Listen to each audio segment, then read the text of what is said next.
everybody, welcome back. This is Miss Faye, and this is my world. Today's topic is military men can be abusive. Military men can be very abusive. Before we get started, I'd like to say welcome to the channel. Welcome to all of the new viewers, all of the new subscribers, and welcome to you who have been with me from the beginning. I really appreciate you. Now, those of you who are new to the channel, I will answer your relationship questions. And I've left a link in the description with my email address where you can send me your questions. And I would be happy to answer them right here on the air. Now, those of you who are interested in these caps, they are available in my online store, and you will find a link in the description. Now let's dive into this topic today. Military men can be abusive. I did pull a video. Let's watch this short video, and we have a letter. I'm going to read the letter and talk about this issue. All right, here we go. I have a question for all my ladies who were either in a relationship or married to a military man. And I'm not saying all military men, but I'm saying a good majority of them. Is it true that they're really abusive behind closed doors? Because that's all I keep hearing. I dated a Green Beret. He was a little bit older than me. He was a Green Beret, part of SWAT. He was something serious. I mean, he fought in the war and everything, and he was pretty damaged, PTSD, everything. Within the first 2 dates, he was subliminally telling me that he only wanted me to be a beard. Like he was into, he was a closet homosexual. He's basically get with me to help him cover up, so that nobody will catch on that he likes men. I was out of there. But women, for the most part, they tell me military men are very abusive. They're just very covert and they hide behind the uniform. But they're also in love with each other and they're institutionalized like ex-convicts. Now, you see what they said in the video about military men? I've been involved with a few.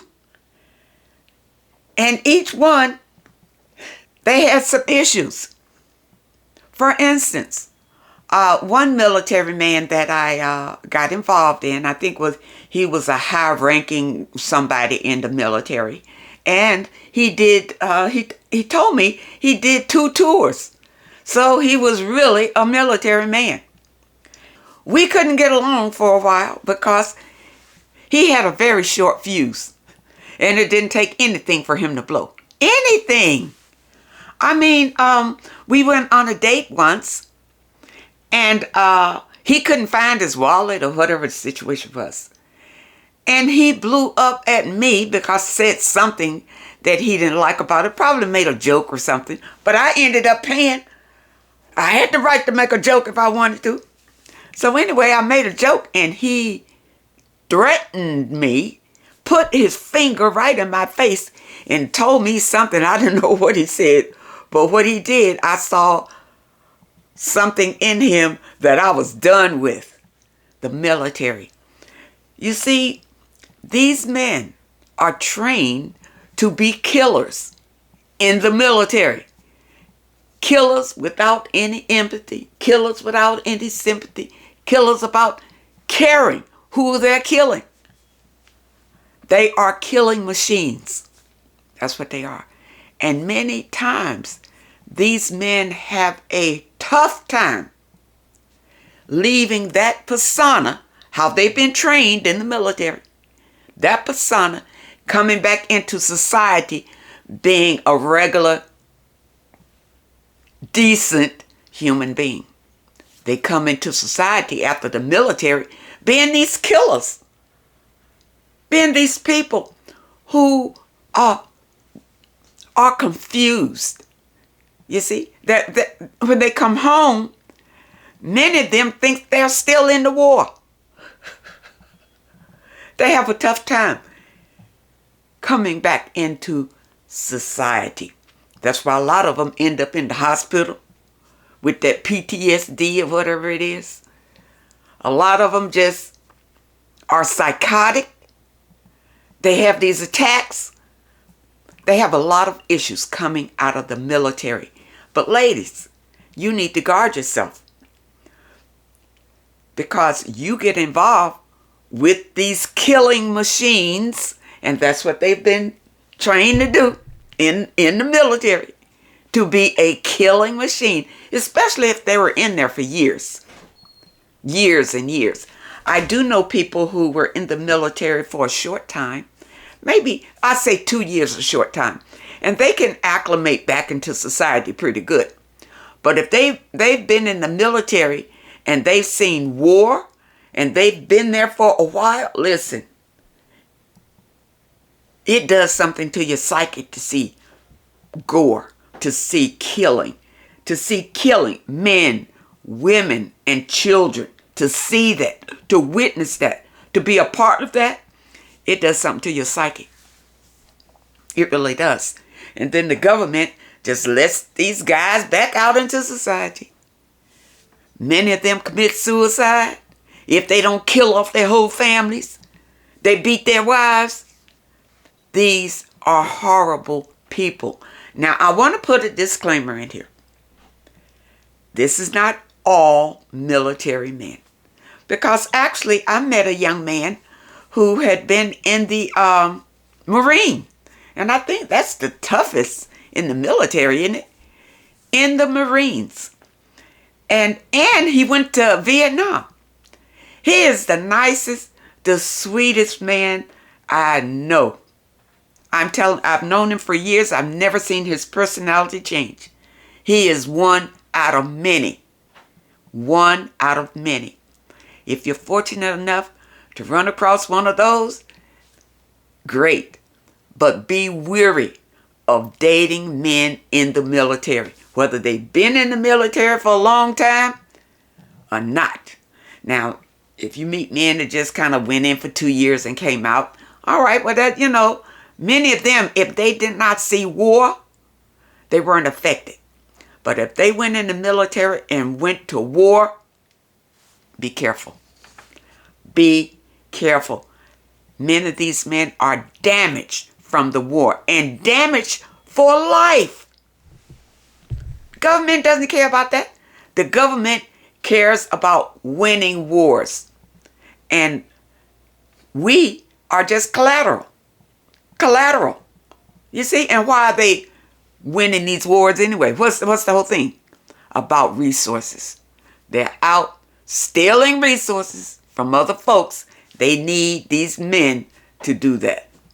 So anyway, I'm going to get off of the government and let's read this letter. She entitles her letter, How to Co-Parent with a Narcissist. All right. And this is your narcissistic ex-husband. To give you a little background, I met this guy on a dating app when I was 19 years old and he was 22, serving in the U.S. Marine Corps. Okay, military man. And you just 19. Of course, he's just 21. He's young too. I had vowed myself I would never marry a military man because my mom was married to one and he abused her mentally and even molested my sister. Wow. That's pretty hard. But after all the guys I've met online, he was the only one that stuck around. Well, okay, meeting a guy online, I'm going to tell you again, you people, it's dangerous. Stay off of line. Don't date online, period. Okay? I wasn't physically attracted to him at first. I only liked him as a friend, but he did persist that I give him a chance. As well as my mom and sister thinking I should give him a chance too. I made the mistake of telling him my desires of wanting a family one day, and he agreed he wanted the same. You realize that was a mistake, right? Because you didn't really know him. You're already giving him the blueprint to your life. Don't do that, ladies. Don't be so free to tell these guys your desires, your aspirations, your goals in life. See where he's coming from. At that time, I was in beauty school, soon to graduate. And I had plans of moving to Atlanta to start in the hair industry there. He literally asked me if I was to marry him, would I stay in North Carolina after I graduate school.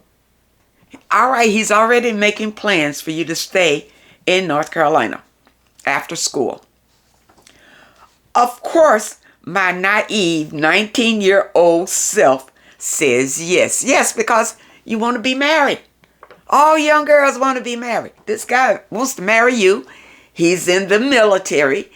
And a lot of people feel like because he's in the military, then he's making a good salary. He'll be able to take care of you or whatever. All right, which is not necessarily true. And not even a month and a half later, he proposes. A month and a half, he proposes.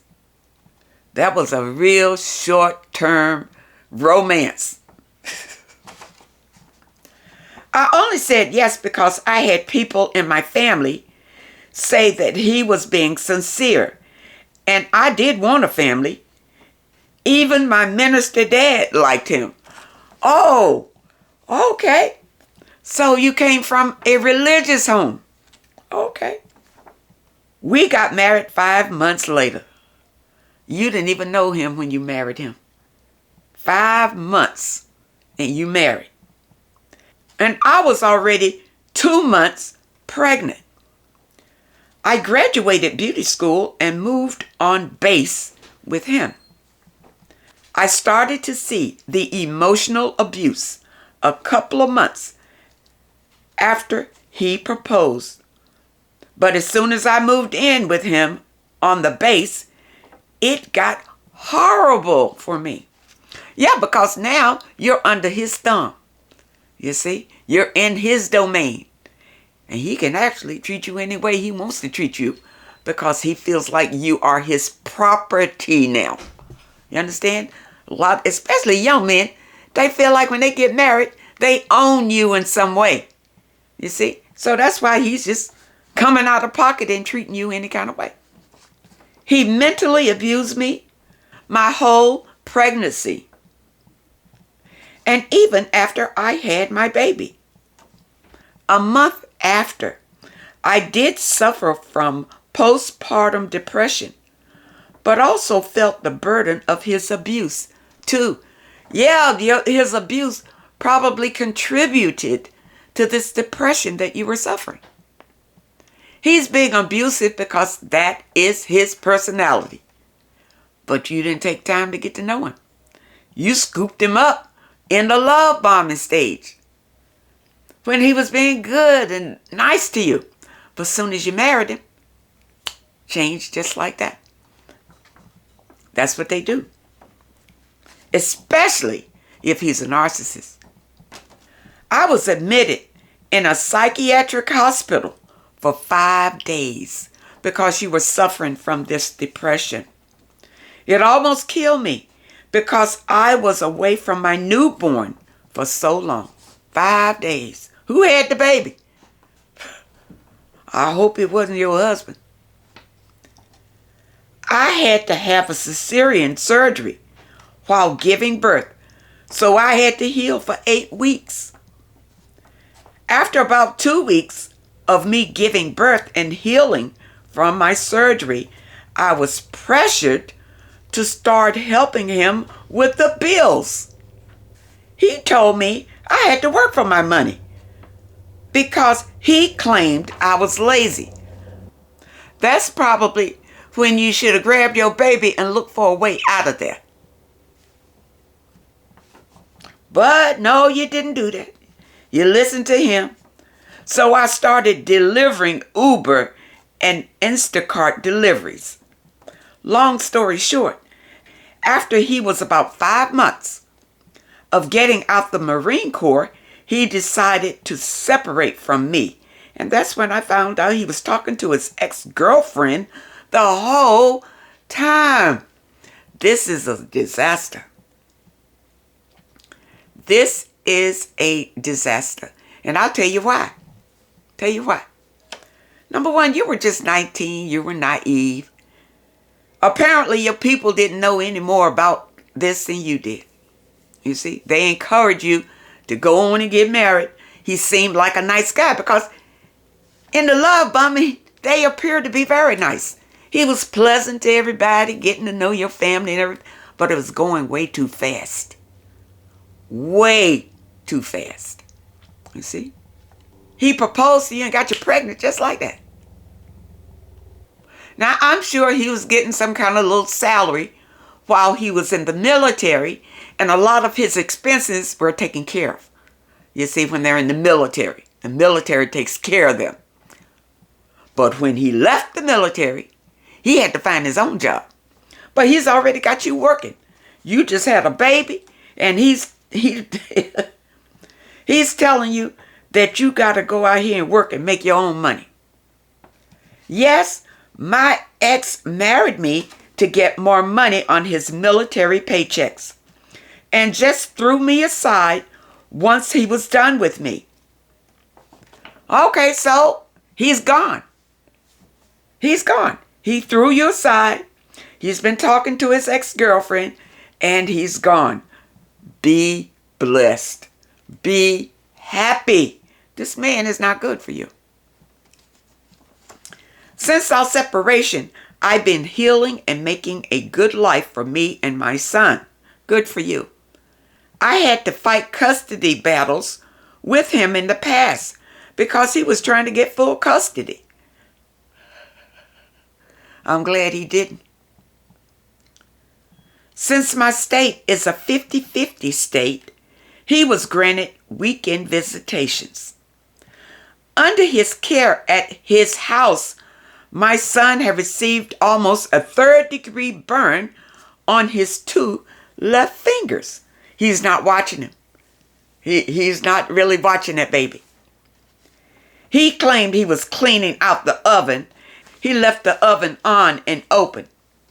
My ex blamed me for my toddler son being too mobile and curious. That's crazy. That's ridiculous. He's no good. He's young. He's 21. He doesn't know how to care for an infant. Really? So we'll give him a little pass. He's young. This is his first kid. He doesn't know.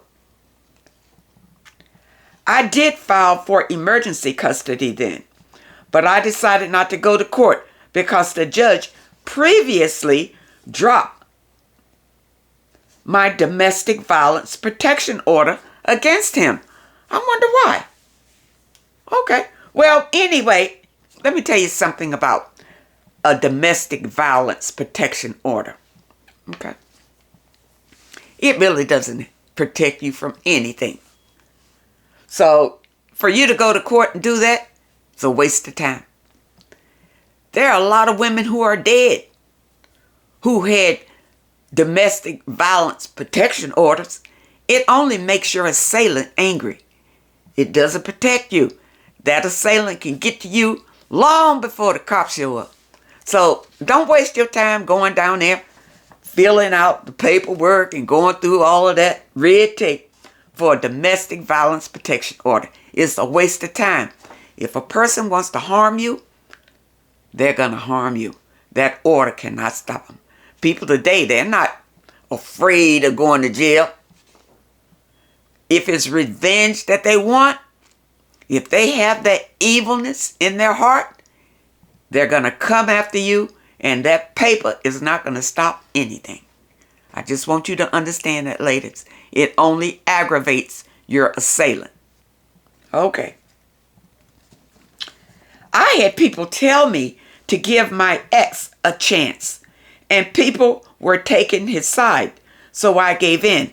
Don't worry about what people think. Don't go with what people think. You are the one that's got to live with this monster, not them. Not them. They'll just look at you and have pity on you. They're not there. Don't ask for their opinion. When you meet people, take your time with them, number one, so that you can pretty much trust them. And that takes time. You can't trust a person knowing them 5 or 6, just a couple of months. You can't. You got it's into the year, into the years you want to know these people. But when you meet a person and they want to rush you into marriage, that's a red flag. That's a red flag right there. Don't allow anybody to rush you into marriage. Now, I know women, you want a husband and you want to be married. And if this man comes to you and gets on his knees and has a big shiny ring to show you, and you've only known him a month, don't say yes. Don't say yes. Put it off. Put it off. Know him first. Okay? Know him. But now you say, I've been having my son with me full time because his dad is out of the military and he went back to his home, which is in Pennsylvania. All right. So, hey. So, listen, look like you got your order of protection. Plus, for you and your son, he's gone to Pennsylvania and there you are in North Carolina. I just need some advice on co-parenting with this narcissist and tips on how I can continue healing with still having to do with him. Okay, number one, since he's in Pennsylvania, I don't know if he's going to be asking you to send that child to him, not being an infant. Probably not. You'll probably be okay with your child for a while. Okay? I wouldn't drive up there for him to see the child. I wouldn't take him up there. I wouldn't do it. If he comes to North Carolina to visit you or to visit the child, let him stay in a hotel somewhere. And then you can just take your child over there to visit with him for a while. Then take your child home. I wouldn't leave him with it. He's already shown he's not responsible. You see? But being 21, I doubted if that would happen. I doubt it. He's with his ex-girlfriend or whoever. You may be free of him at last. And for you, you need to be on your spiritual path to healing. Heal all of that out. Whatever you went through with him. Okay? In the description, you'll find a link how to begin your spiritual healing. I always tell you ladies, you need to heal. You can't go through these awful relationships and then roll into another relationship thinking that you're not going to meet the same circumstances. Because you will. You'll either meet the same circumstances or worse unless you heal. It's very important. So I hope that you understand this message for you. He's gone. Be happy. Maybe you won't have to co-parent with him at all. He's in Pennsylvania. You're in North Carolina. That's a long distance co-parenting. And because he's 21, you might not even hear from him again. I wish you the best on this. I don't think he's going to keep up with you. I really don't. So my advice to you is to love yourself. Take care of your son. And guard him from any negativity that may come his way. Don't send your son up to Pennsylvania to be with this man. I wouldn't do it. I don't believe in your visitation agreement that you have to do it.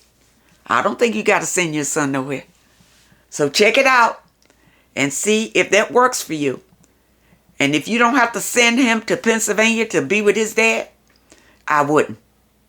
I wouldn't do it. If you believe this man is a narcissist, it's the worst thing you can do is send your kid to him. Don't do it. If he were a good man, a responsible man who took care of you and your son and everything was lovely, then That's different. But he wasn't that. He wasn't that. Guard yourself, love yourself and your son. Now, I hope that you ladies understand the message today. Military men can be very abusive because these military men have been trained to be killers for the military. Killers! You understand? That's why they can be abusive. It's hard for these men to switch that military life and go back into society the way that they were before the military. Some men is very hard, especially if they were in there for a while. Okay? So I hope that you understand the message today, and I really hope that it helps you. Now, I want to recommend a wonderful book to you. And this again is from my library. Here it is. It's the complete guide for developing your gift and finding your sense of self. The empath. The empath. And many of you are empaths. You're going to love this book. Empaths who are not in control of their gifts find that it is a terrible source of stress, pain, and anxiety. I get letters from empaths who feel the energies of negative people, and it really makes them feel anxious and stressful. This book is going to help you with that. Feeling other people's emotions as though they are your own can seem as if you are on a constant emotional roller coaster. The purpose of this book is to bring you to a place of rest concerning the gift that you have been endowed with. You will learn exactly what you need to know about this gift and why you are so privileged to have it. The empath. This is by Judy Diver. You want to get this book. It is wonderful. In this book, let me just go into some of the contents here. It explains what is an empath, how to embrace your gift. Being an empath is a gift from the divine. Understanding energy. Empaths and spiritual hypersensitivity. You see? And how to protect yourself from energy vampires. The empath. You want to get this book. In the description, I put a link that'll take you straight to Amazon to pick up this book. So look for it. Add this book to your library, and I know that you will be happy that you did. Now, those of you who are missing your movement and your affirmations, go to the description and you see a link that says affirmations and exercise. I've moved the affirmations and exercise to the sister channel. Just click on that link and you'll get the affirmations and exercises for today. And just do that every day for those of you who want your exercises and your affirmations. They'll always be there. I upload every day. So I want to thank you so much for supporting this channel. Thank you for your comments. I really appreciate them. And thank you so much for your letters.